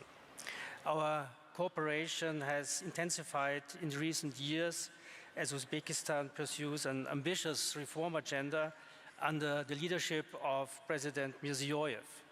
And by the way, we not only look at domestic reforms, we also look at Uzbekistan's achievements in its efforts to enhance regional cooperation among its neighbors. And I think President Mirziyoyev is really a champion of regional cooperation. In practice, Uzbek-German economic relations are mainly dominated by 2 pillars. First pillar, trade and investment. Second pillar, development cooperation. And both pillars mobilize resources for the Uzbek economy. Germany's development assistance to Uzbekistan operates within the framework of bilateral agreements as well as regional cooperation programs of the European Union. Between 2019 and 2022, Germany contributed approximately 260 million in development assistance to Uzbekistan, with a focus on fostering sustainable economic development, improving governance, enhancing education, and advancing renewable energy initiatives. Financial cooperation via KfW, that's the German governmental bank. Financial cooperation via KfW alone has increased tenfold in the last 5 years. Financial cooperation today amounts to 800 million. The Federal Ministry of Economic Cooperation and Development has been the lead institution responsible for implementing these initiatives, working in close partnership with the Uzbek government. In 2024, KfW Development Bank committed on top of the bilateral financial and technical development cooperation 300 million euro policy-based loan to support the reform process in Uzbekistan, especially in the field of social protection. This unprecedented commitment reflects Germany's recognition of Uzbekistan's modernization efforts and underscores our shared vision for the country's future. As part of this enhanced partnership, our cooperation now encompasses 4 core areas: peace and social cohesion, with a focus on good governance; sustainable economic development, training and employment; climate and energy, concentrating on sustainable urban development; health, social protection, and population policy, with particular attention to health systems. Looking now ahead to the 2024 government negotiations, the German government plans to commit an additional 173 million for development cooperation, further reinforcing our support for Uzbekistan's reform and development trajectory. In addition, during the high-level meeting I just referred to between the Uzbek President Mirziyoyev and the German Chancellor Scholz, an MOU was signed by KfW for a further policy-based loan in the amount of 800 million for the years 2025 to 2027. Germany remains committed to assisting Uzbekistan in mobilizing the resources needed to sustain these efforts. We are focused on several key areas: capacity building. Germany is working to strengthen Uzbekistan's institutional capacities, access to international climate finance by supporting Uzbekistan in meeting the criteria of international financing mechanisms, such as the Green Climate Fund; institutional and policy support. Germany assists Uzbekistan in creating a policy environment conducive to resource mobilization; joint development of climate projects. Our collaboration also includes identifying key areas for adaptation and mitigation, and helping Uzbekistan prepare project proposals that align with national and international climate priorities. In conclusion, I would like to stress that our financial commitments, together with the co-financed projects, underscore Germany's unwavering dedication to supporting Uzbekistan's transition towards sustainable growth and a more prosperous future.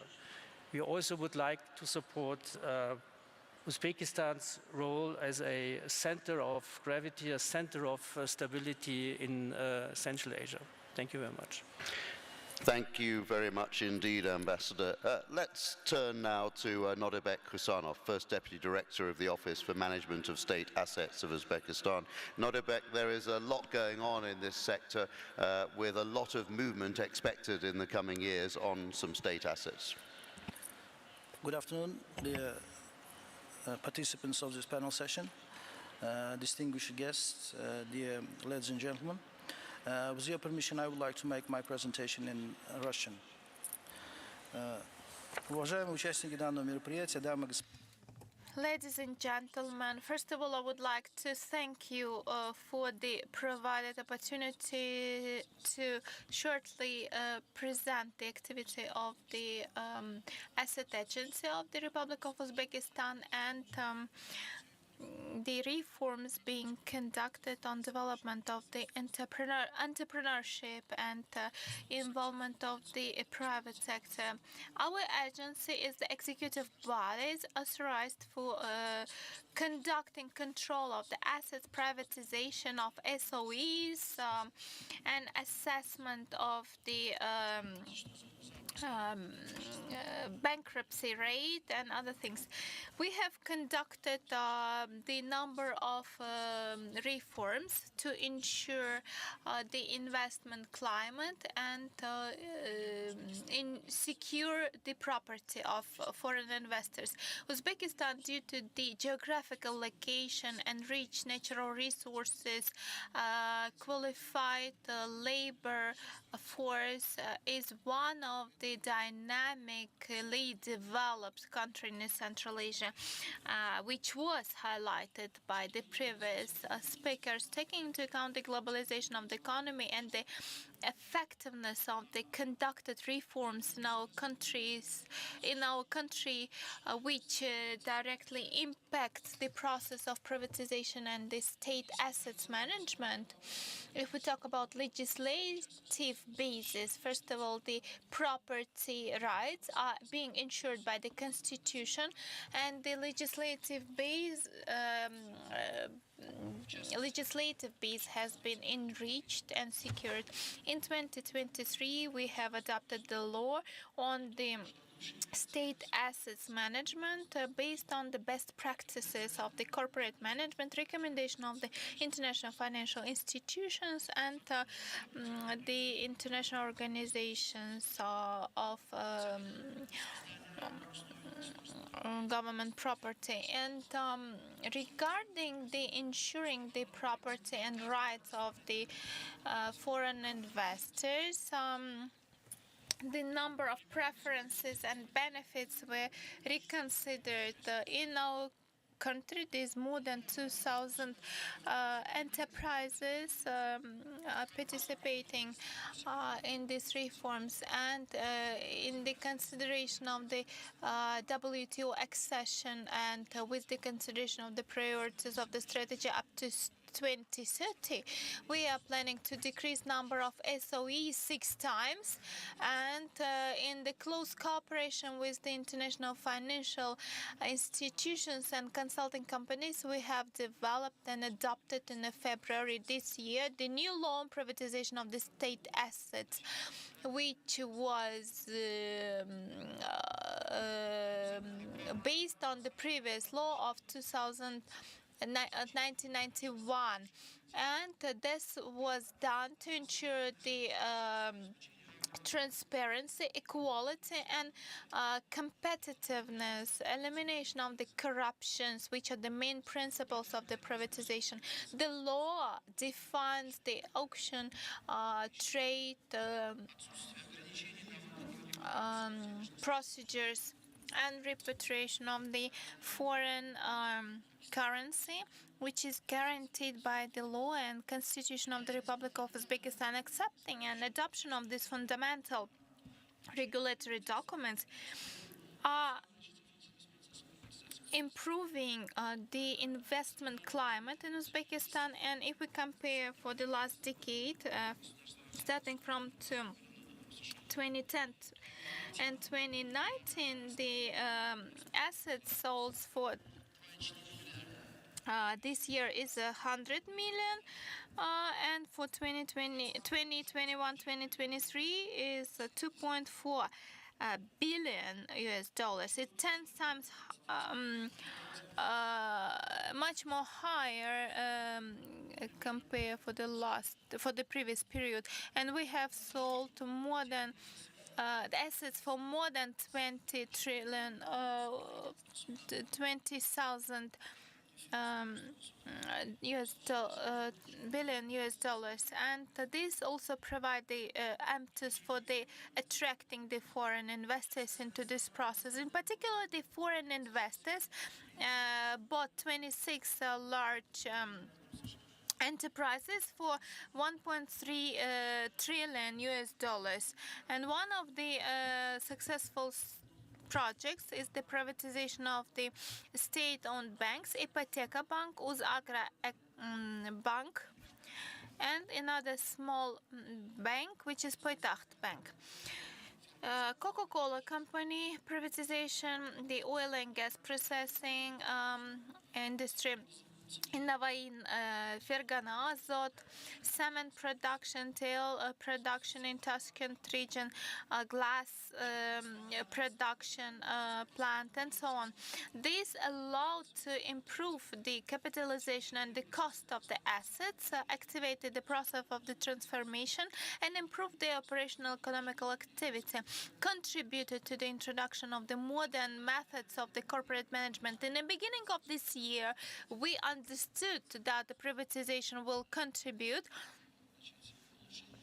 the further of improvement of the activities of this enterprise. In the beginning of this year, we had the presidential decree on the new program of privatization for 2024, which includes privatization of about 250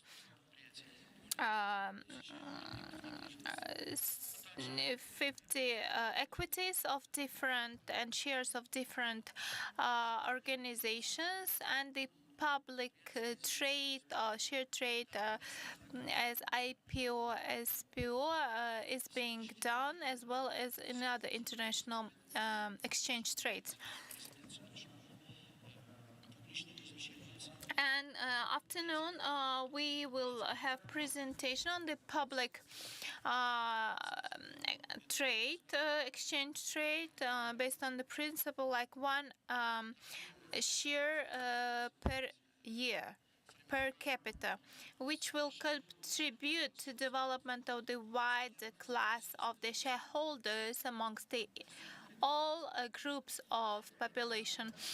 For this, currently we are attracting the shares of such big enterprises which are very attractive, such as the raw materials exchange rate, Al Malik mining plant, Uzbek Telecom, Uzbekistan Railways. Besides this, I would like to mention the following things, understanding that this session is dedicated to the mobilization of the resources. I would like to mention that for the potential resources, in order to make those enterprises attractive for both local and foreign investors participating in the process of privatization, we have developed a number of incentives and opportunities, such as for the state assets which were in auction but wasn't sold during 3 months. We have the mechanism of phased decrease of the cost, the price of this enterprise, step by step. And we have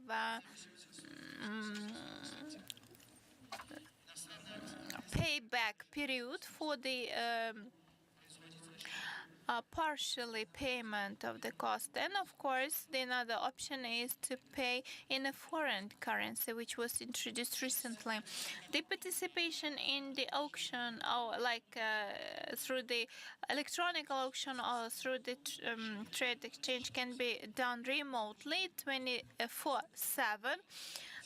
The investor buys these assets, can buy, can sell within this exchange trade despite the location, and of course pay for these assets with the first investment, which is 30% of the prepayment for the entire cost. It can be secured by the credit lines by commercial banks.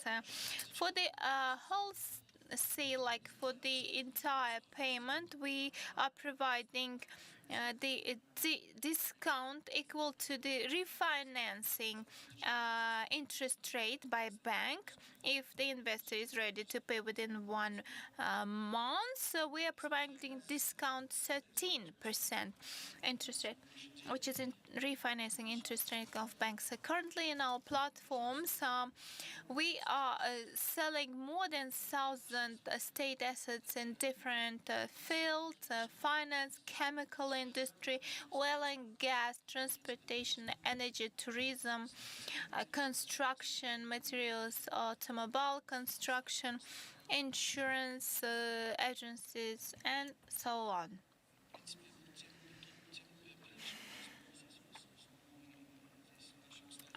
Here you can see the list of those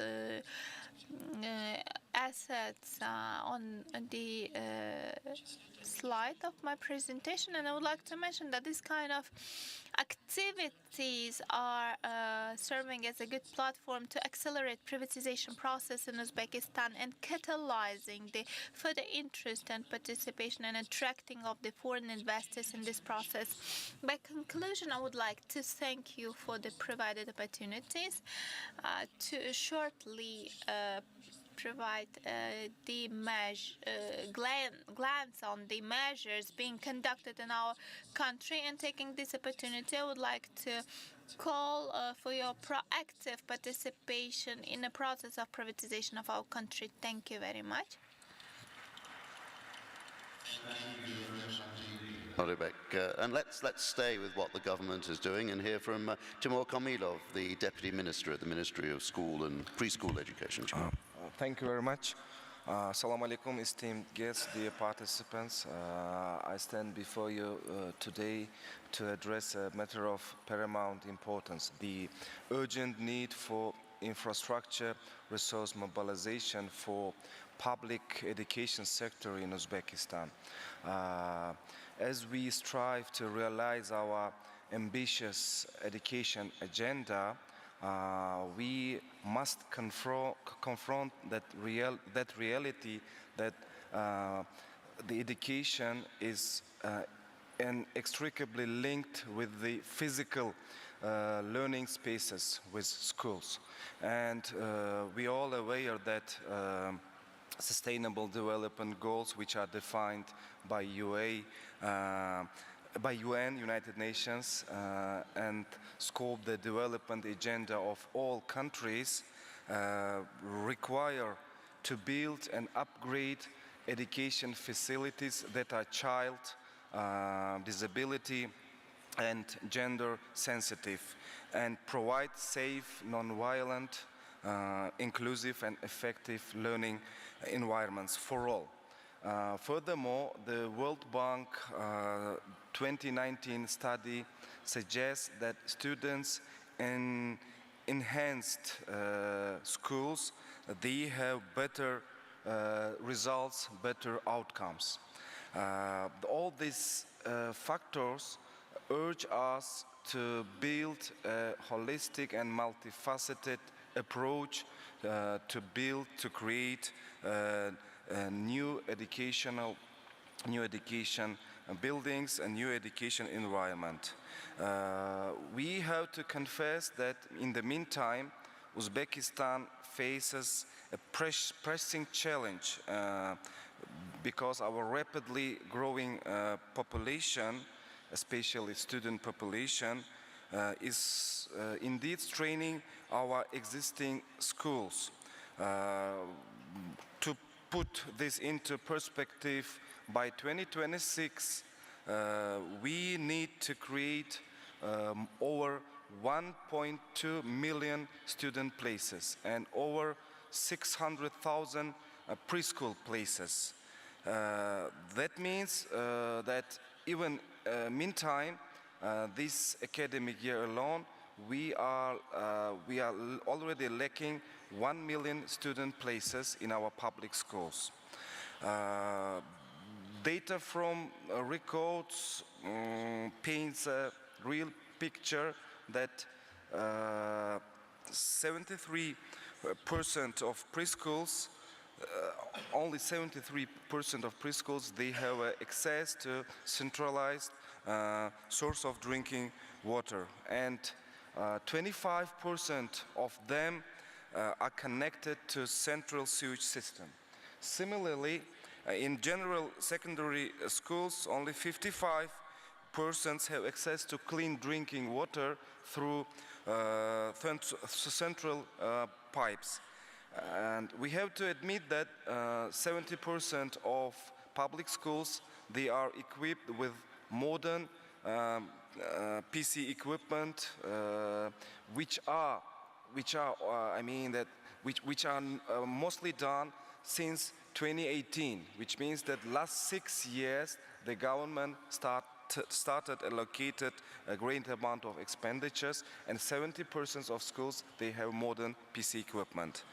I would like to draw your attention that in order to coordinate the resource mobilization into public education, the National Partnership Compact, a critical vehicle for Uzbekistan's drive to reform education in Uzbekistan and ensure equitable access to quality education, has been signed last year. This document defines measurable priorities with results and targets by 2026 for both preschool and school education system. This document was endorsed by 54 development partners. 28 of them are international organizations. To sustain the development and in order to address the challenge in timely manner now and to prevent them from happening in future, we believe that we should focus on the following. First, we must strengthen our commitment to allocating a greater portion of national budget to education. In 2023, I have to highlight that education spending reached 5.9, almost 6% out of GDP, which we really viewed as a great starting point last 10-15 years. And our projections shows that after 2-3 years, we definitely need even more budget allocations, even more money in capital expenditure in order to meet the demand of our growing student population. And our country's commitment to Incheon Declaration as one of its signatories is an indicator that government will definitely maintain strong financial contribution to education sector, fulfilling its role as a main actor of resource mobilization for education. Second, we actively seeking alternative, innovative financing mechanisms. So, as a solution, we are looking for leveraging the PPP mechanisms in order to expand and create even more preschool and school spaces in our country. Third, we must leverage the support of our international partners, and taking this opportunity, I would like to express my gratitude to the Asian Infrastructure Investment Bank for the preparing project worth 500 million USD that focus on addressing one of key issues, school overcrowding. We really believe that we'll together prepare this project, we will implement it, and this project will involve the construction of new school buildings and create new school places in our country. Additionally, I'd like to mention with gratitude to gratitude our such partners as Islamic Development Bank, the World Bank, the Asian Development Bank, GPE, and other UN organizations, which are also key partners in this great process of resource mobilization in public education. We definitely believe that their expertise, their technical and financial assistance would be indeed instrumental in our ambitious education reform. We all know that investing in education is not merely about bricks and mortar. It is investment to the future of nation. So we hope, I would say more, we won't be confident that by working together with the shared vision and unwavering commitment, we can overcome these challenges and build a greater future for our children, for our students in Uzbekistan. Thank you very much for your attention. Thank you very much indeed, Minister, Deputy Minister. Let's have, and finally, and by no means least, Aaron Russell. This is a country, Aaron, which has a huge desire to pursue a green agenda, is doing a lot on renewables and other areas. I wonder how you see it from the Global Green Growth Institute's point of view. Thank you very much. I'll take a tack. Specifically, I'll focus a little bit more on the agricultural sector. GGI works across a range of industrial sectors in different countries, but one area that we've worked in particular detail and extensive amount in Uzbekistan is on climate-smart agriculture. And I would like to start off that I'd like to couch this. This is not really about what an individual development assistance organization can do or development partner can do, but is how we can all contribute to supporting the government and private sector investment promotion in Uzbekistan. And so I'll happily share the credit for anything I say with all other development partners. It starts off with strong normative leadership. We noted in particular the very strong statements by His Excellency President Shavkat Mirziyoyev in the opening remarks here, where he highlighted the importance of dealing with scarcity of food and energy resources and poverty and environmental problems. He's also raised this at the UN General Assembly and in the UNFCCC COP. So he's placing very strong national leadership in these issues at the front and center. And that communicates volumes beyond what many other governments would say simply by producing policy documents.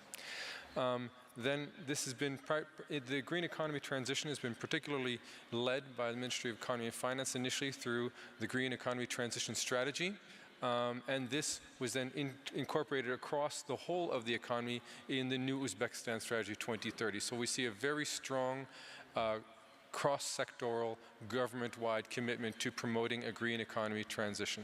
So this is a pleasure to work in a country where you don't have to convince policymakers that it's important. So now, tacking a bit more specifically to agriculture. And I think the remarks of the AIIB president highlighted the importance for recognizing agriculture investment not only as a source of financial returns, but also as a source of social impact and rural development, as well as the general export markets. So Uzbekistan has set very specific targets for 2026. For increasing the amount of investment in agriculture, in increasing water use efficiency technology usage, in doubling the incomes of farmers, and in promoting the use of good agriculture practices by farmers. So they've set very specific targets for this sector, to which we can then measure objectives and have very clear direction about what we as development partners can prioritize our support for. Through much of this work that we are doing here in Uzbekistan is funded through a $5.6 million grant by the Korean government, by KOICA, that is specifically for climate-smart agriculture.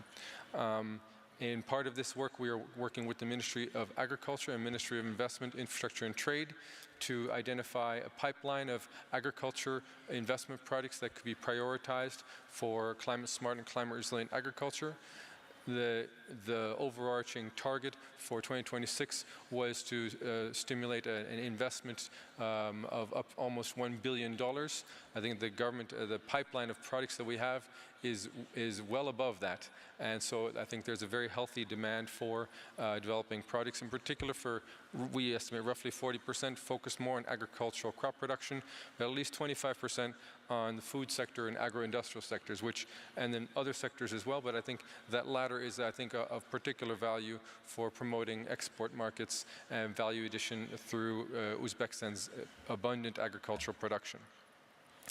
I'd like to split my remaining remarks to reflect on how development partners and IFIs can enhance investment in climate smart agriculture by MSMEs versus for international equity investments, because they're slightly different in their objectives and in terms of their impacts.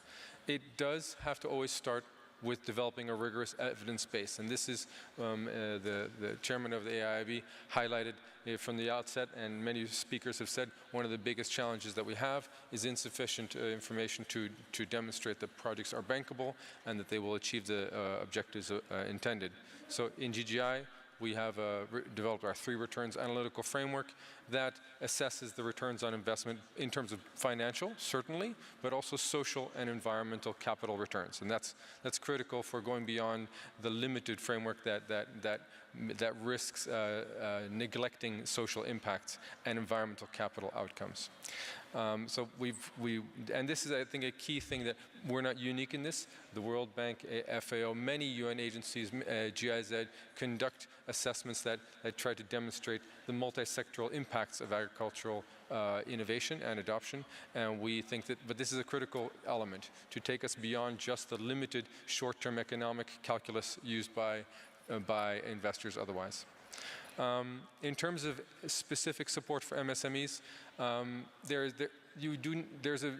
many of the targets of the government are to transform agricultural practices from the irrigation systems that previously were quite wasteful, from the agricultural harvesting, from the varieties that maybe didn't have the amount of efficiency that one might like. So there is a need for development partners and IFIs to provide concessional financing for awareness raising campaigns to correct perceptions that may lead MSMEs to reject such adoption, and provide tangible technical training and demonstration of these farming practices.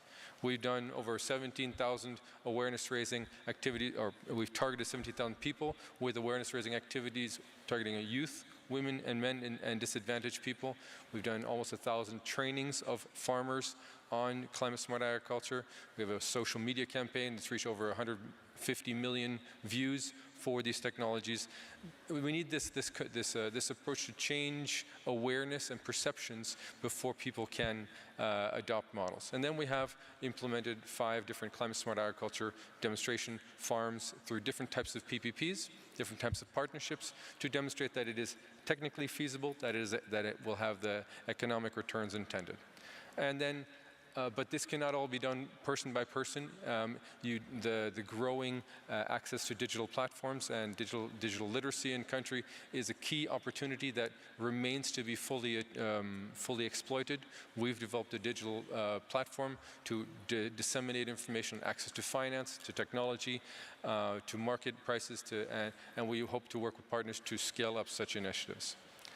But then there's additional support that is needed for designing appropriate finance facilities with the financial institutions, because particularly for smallholder farmers, women's groups, they are largely underserved by traditional lending models. So we're working closely with a number of financial institutions in Uzbekistan to enhance capitalization of targeted funds for promotion of green economy transition and climate-smart agriculture, and specifically for climate-smart farming. Yeah. I'll just note that we recently, 2 months ago, we supported the SQB Bank in issuing a sustainability bond that mobilized over $500 million to support sustainability actions. In terms of promoting equity investment, the conclusion of the previous one, there's a clear role for development partners to work with government partners and with IFIs to demonstrate the bankability of these smallholder focused solutions, and that's not surprising. But I would say that to a certain degree the same holds true with regard to equity investment in agriculture production and agro-industrial value chain, green logistics hubs that are the center of the vision of developing a connectivity across Central Asia and to export markets. There are a number of IFIs and GGI also has a trust fund from which we can do feasibility studies to support the effective design with sufficient data and risk mitigation strategies to enable investments to take place. So this is something that is more mainstream among IFI partners, so I don't need to describe that in detail, but we'd be happy to partner with a range of IFIs in implementing these, and we are currently working on several such agro-industrial and agricultural investment project support in Uzbekistan. Looking forward, I would just summarize in terms of on behalf of GGI. We have a track record of supporting the mobilization of over $11 billion globally. Our current membership includes most of the AIIB membership countries, not all. We have 49 member countries. Central Asia, we're very well represented, and we are eager to partner with the partners to scale up climate-smart agriculture as well as other areas of the green economy transition. For Uzbekistan specifically, we're currently finalizing a 5-year country planning framework in which we set ourselves a target of mobilizing $1 billion of green investment, from which we aim to support the carbon dioxide equivalent reduction of 15 metric tons and the development of over 18,000 green jobs.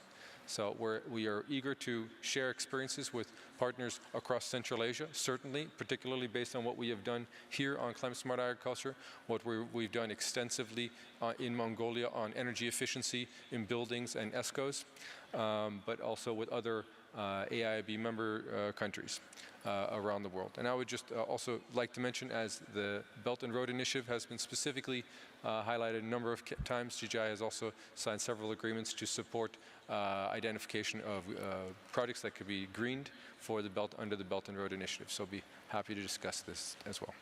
Thank you very much. Thank you very much indeed, Aaron, and it's a crucial part of the future economy, absolutely clear, but the dedication here is impressive. Thank you very much to our panel for taking part in this part of the program, and a big thank you as well to you, the audience. I wish you all a good day. Thank you.